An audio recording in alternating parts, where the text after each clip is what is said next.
किसी गांव में रमेश और सुनीता रहते थे। उन दोनों की नई नई शादी हुई थी। सुनीता पढ़ी लिखी नहीं थी, लेकिन रमेश शहर में एक आईटी कंपनी में इंजीनियर था। रमेश को सुनीता बिल्कुल भी पसंद नहीं थी, लेकिन रमेश के माँ बाप के जोर डालने पर रमेश को सुनीता से शादी करनी पड़ी। शादी की छुट्टियां खत्म होने के बाद रमेश को वापस ऑफिस जाना था, लेकिन सुनीता की ऐसी हालत देखकर वह मन में सोचता है कि अगर इसे शहर लेकर गया तो मेरे ऑफिस की दोस्त सुनीता से मिलने के लिए बोलेंगे, लेकिन ऐसी गमवार लड़की को मैं अपने दोस्तों से नहीं मिलवा सकता हूँ। रमेश घर में कोई बहाना बनाकर सुनीता को गांव में ही छोड़कर वापस शहर चला जाता है। सुनीता को अकेली छोड़कर रमेश को जाता देख सुनीता बहुत रोती है।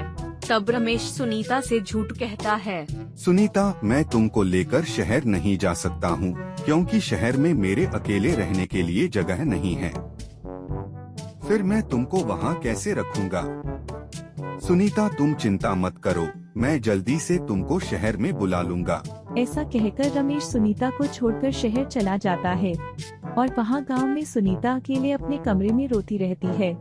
यह सब सुनीता के सास ससुर देखते हैं। सुनीता रोज रमेश के लिए कमरे में अकेले रोती रहती।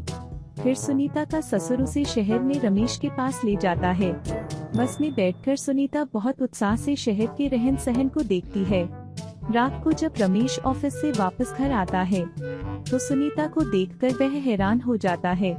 फिर रमेश से उसका बाप बोलता है, तू तो बहू को गांव में छोड़कर यहाँ आ गया था। वहाँ अकेले इसका तेरे बिन रो रो कर बुरा हाल था, इसलिए तेरी माँ और मैंने इसे यहाँ तेरे पास लाने का फैसला लिया। अब तुम दोनों यहाँ आराम से रहो। ऐसा कहकर उसका बाप सुनीता को रमेश के पास छोड़कर वापस गांव चला जाता है।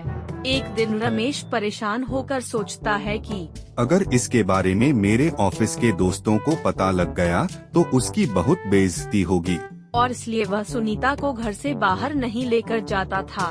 एक दिन रात को काम पर से आने के बाद सुनीता बाहर जाने की जिद करती है। जी, आप मुझे कभी बाहर नहीं लेकर जाते हैं। आज आप मुझे बाहर खाना खिलाने के लिए लेकर जाइए ना। सुनीता के बहुत कहने पर रमेश सुनीता को बाहर खाना खाने के लिए लेकर जाने को तैयार हो जाता है। अच्छा ठीक है, जाओ जल्दी से तैयार होकर आओ, फिर हम बाहर खाना खाने जाएंगे। और हाँ, सही से तैयार होकर आना। सुनीता तैयार हो जाती है और बिल्कुल गांव की तरह तैयार होकर आती है। मैं तैयार हूँ। तुम ऐसे बाहर जाओगी? मेरे साथ हाल देखा तुमने अपना? कैसी लग रही हो? हम कहीं नहीं जा रहे, जाओ जाओ अपने कमरे में।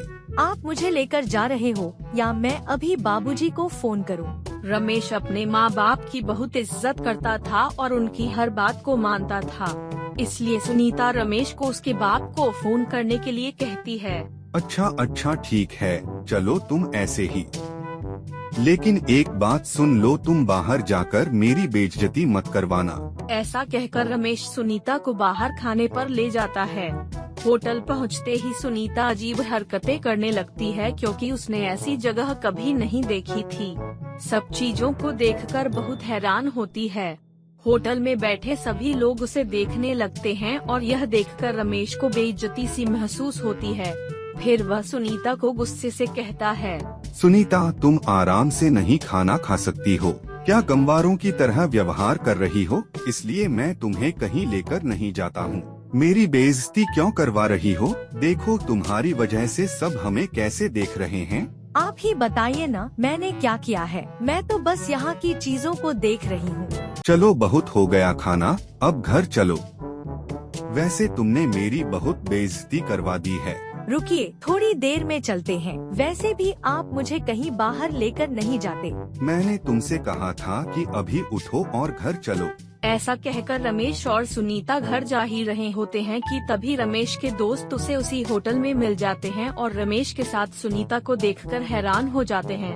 अरे रमेश, तेरे साथ ये लड़की कौन है? अरे यह नहीं, तू बता यहाँ कैसे? तभी सुनीता कहती है, हम इनकी पत्नी सुनीता हैं और ये हमारे पति हैं। ऐसा सुनकर सब हैरान हो जाते हैं और सुनीता को देखकर आपस में हंसने लगते हैं। ये सब देखकर रमेश को शर्मिंदगी महसूस होती है। अरे रमेश, तूने बताया नहीं तेरी शादी हो चुकी है। चल कभी हमें भी भाभी के हाथों का खाना खिला, हमें भी डिनर पर घर बुला कभी। हाँ भाई साहब, क्यों नहीं, आप कल घर पर आ जाइए। भाई साहब, सुनकर रमेश के सारे दोस्त हंसने लगते हैं कि तभी बात को काटते हुए रमेश कहता है, हाँ क्यों नहीं, कल ही तुम सब खाना खाने घर आ जाओ। ऐसा कहकर सभी अपने अपने घर चले जाते हैं। घर आकर रमेश सुनीता पर बहुत गुस्सा करता है और सोचता है कि अब ऑफिस में सब लोग उस पर हंसेंगे, उसका मजाक उड़ाएंगे। अब क्या करें और कल डिनर पर अपने दोस्तों को क्या खाने को दूंगा। इसे तो चाइनीज में कुछ बनाना भी नहीं आता है। ऐसा सोचकर वो सो जाता है और सुबह होते ही वह सुनीता को खाने में क्या क्या बनाना है अच्छे से समझाकर ऑफिस चला जाता है। शाम को जब वह घर पर अपने दोस्तों को लेकर आता है तो सीधा किचन में जाकर सुनीता से कहता है, सुनीता, मैंने तुझे जो बताया था कि उन्हें वो सब अच्छे से बना दिया ना। मेरे दोस्तों के सामने मेरी बेइज्जती मत करवा दियो। नहीं जी, आपको मुझ पर भरोसा नहीं है। आपने जो जो बनाने को कहा था मैंने वो सब बना दिया। आप भी मेरी तारीफ करोगे। ठीक है, खाना बाहर ले आओ, मेरे सभी दोस्त आ गए हैं। सुनीता खाना लेकर बाहर आती है और सबको खाना परोसने लगती है। फिर सब खाना खाना शुरू करते हैं। कोई पिज्जा खाता है तो कोई बर्गर खाता है। जैसे ही वो लोग खाते हैं तभी उल्टी कर देते हैं। अरे भाई, खिलाना नहीं था तो साफ मना कर देता। ये क्या बनाया है? पिज्जा में इतना सारा नमक कौन डालता है? हाँ रमेश, और बर्गर में चीज की जगह मक्खन क्यों डाला हुआ है? बुलाना नहीं था तो साफ कह देते ना। ऐसा कहकर वो सब खाना छोड़कर गुस्से में वहाँ से चले जाते हैं। सुनीता, ये क्या किया तूने? मैंने तुझे सुबह सब समझाया था, फिर भी तूने ये क्या बनाया है? तुझे पता है मेरी कितनी बेइज्जती हो गई है। सिर्फ तेरी वजह से मैं किसी को भी मुंह दिखाने लायक नहीं बचा। ये सब देखकर सुनीता को अपनी मूर्खता का एहसास हो जाता है। उसे समझ आ जाता है कि हर काम सबके बस का नहीं होता है। अगर वो समझदारी से काम करती तो आज उसके पति की सबके सामने बेइज्जती नहीं होती।